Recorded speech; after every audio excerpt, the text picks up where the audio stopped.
అందరికీ నమస్తే. Welcome back to నానమ్మ వంటలు. ఈరోజు రెసిపీ మన కోసం అమ్మ అలసంద గుడాలు చేసి చూపిస్తుంది. ఇది సాయంత్రం పూట ఆకలి అవుతున్నప్పుడు తినేకి చాలా బాగుంటుంది. అట్లనే మనకి హెల్త్కి కూడా చాలా మంచిది అనమాట ఇది.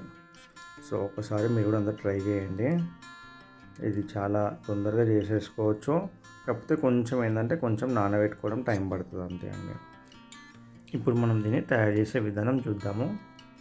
ఫస్ట్ అండి ఒక పావు కిలో అలసందలు తీసుకొని నానబెట్టుకోవాలి. ఒక 2-3 అవర్స్ వరకు నానబెట్టుకున్న తర్వాత ఇట్లా మంచిగా ఒకసారి కడిగేసేసుకోవాలి. కడిగేసేసి దాంట్లో నుంచి మొత్తం వాటర్ తీసేసి మనం ఒక కుక్కర్లో వేసేసుకోవాలి. ఈ కుక్కర్లో మంచిగా ఒక 2-3 విజిల్స్ వచ్చే వరకు ఉడకపెట్టుకోవాలండి. దీన్ని మీరు నానబెట్టుకున్న దానిపైన డిపెండ్ అయి ఉంటుంది. మీరు ఎక్కువసేపు నానబెట్టుకుంటే 2 విజిల్స్ వచ్చినా సరిపోతుంది. లేదు తక్కువసేపు నానబెట్టుకుంటే 3-4 విజిల్స్ వచ్చేదాకా పెట్టుకోవాలి. ఇప్పుడు ఇవన్నీ కుక్కర్లో వేసేసుకున్నాక ఒక 1 గ్లాస్ వాటర్, 1 టీ స్పూన్ ఉప్పు, ఈ రెండు వేసుకొని కుక్కర్లో పెట్టేసేసుకోవాలి. ఒకసారి వేసుకున్నాక మొత్తం మంచిగా కలుపుకుందామండి. ఆ ఉప్పు నీళ్ళు అవి గుడాలు మంచిగా కలిసేలాగా. ఇప్పుడు దీన్ని మనం క్యాప్ పెట్టేసేసుకుందాం. క్యాప్ పెట్టేసేసుకొని కుక్కర్ది స్టవ్ ఆన్ చేసేసుకొని స్టవ్ పైన పెట్టేసుకుందామండి.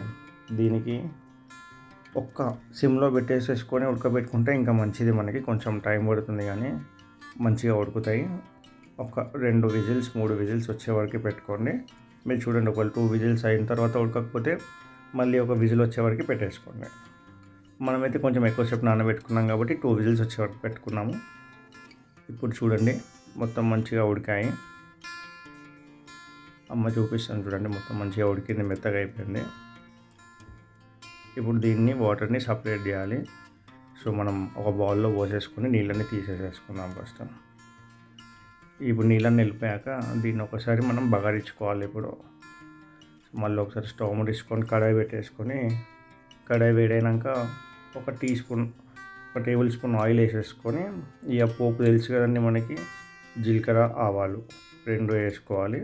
కొంచెం ఆయిల్ వేడి కాగానే 2 వేసేసుకొని కొంచెం చిటపట్లాడే వరకు పెట్టుకోవాలి. ఆడగానే దాంట్లో ఒక 2 ఎండుమిరపకాయలు వేసుకోవాలి. ఈ 2 ఎండుమిరపకాయలు చిన్న చిన్న పీసెస్లా కట్ చేసేసుకొని వేసుకుంటే సరిపోతుంది. సేమ్ 2 పచ్చిమిరపకాయలు, మళ్ళీ 2 పెద్ద పచ్చిమిరపకాయలని చిన్న చిన్న ముక్కలుగా కట్ చేసి వేసుకుందాం. దాంట్లోనే ఇప్పుడు మనము ఒక ఉల్లిగడ్డ సన్నగా పొడుగా 2 పీసెస్లా చేసేసుకొని కొంచెం సన్నగా తరుక్కొని దాంట్లో కరివేపాకు కూడా యాడ్ చేసేసుకొని 2 కలిపేసుకోవాలండి. ఇప్పుడు కొంచెం మనకి లైట్ గోల్డెన్ బ్రౌన్ వచ్చే వరకు కాల్చుకోవాలి. ఇప్పుడు దీన్ని మరీ ఎక్కువ కూడా కాల్చుకోవద్దు, మాడిపోయినట్టున్నా కానీ టేస్ట్ ఉండదు దీనికి. ఇప్పుడు కొంచెం ఇలా కలర్ వచ్చే వరకు కాల్చుకున్నాక దీంట్లోకి ఒక పావు టేబుల్ స్పూన్ పసుపు వేసేసుకోవాలి. మళ్ళీ ఉప్పు కూడా ఒక పావు టేబుల్ స్పూన్ వేసుకుంటే సరిపోతుందండి మనకి. సో ఒకసారి పసుపు వేసుకున్నాక ఒకసారి మొత్తం మంచిగా కలుపుకోవాలి. మొత్తం పసుపు కలిసేలాగా కలుపుకున్నాక ఇప్పుడు మనం దీంట్లోకి పావు టేబుల్ స్పూన్ ఉప్పు వేసేసుకుందాం. ఎందుకంటే ఆల్రెడీ మనం స్టార్టింగ్లో ఉప్పు వేసుకొని ఉడకపెట్టుకున్నాం కదా. సో మనకి గుడాలకి పట్టేసుకొని ఉంటుంది. ఈ పావు టేబుల్ స్పూన్ దీంట్లోకి సరిపోతుందండి. ఇప్పుడు మొత్తం ఒకసారి మంచిగా కలుపుకోవాలి మనము. ఈ మొత్తం ఉప్పు కలిసేంత వరకు కలుపుకొని 1 నిమిషం, దాని తర్వాత మనం ఉడకబెట్టుకున్న అలసందల్ని దీంట్లో వేసేసుకొని మళ్ళీ ఒకసారి మంచిగా కలుపుకోవాలి. ఇప్పుడు మొత్తం కొంచెం వాటర్గా ఉంటుంది. సో నీళ్ళు మొత్తం గుంజుకుపోయే వరకు దీన్ని కలుపుతూనే ఉండాలి మనము. సో వాటర్ మొత్తం డ్రై అయిపోయిన తర్వాత మనకి ఈ విధంగా రెడీ అవుతుందండి దీన్ని. ఇప్పుడు చూడండి, ఇది చాలా టేస్టీగా ఉంటుంది. ఈవినింగ్ స్నాక్స్ లాగా తినడానికి చాలా బాగుంటుంది.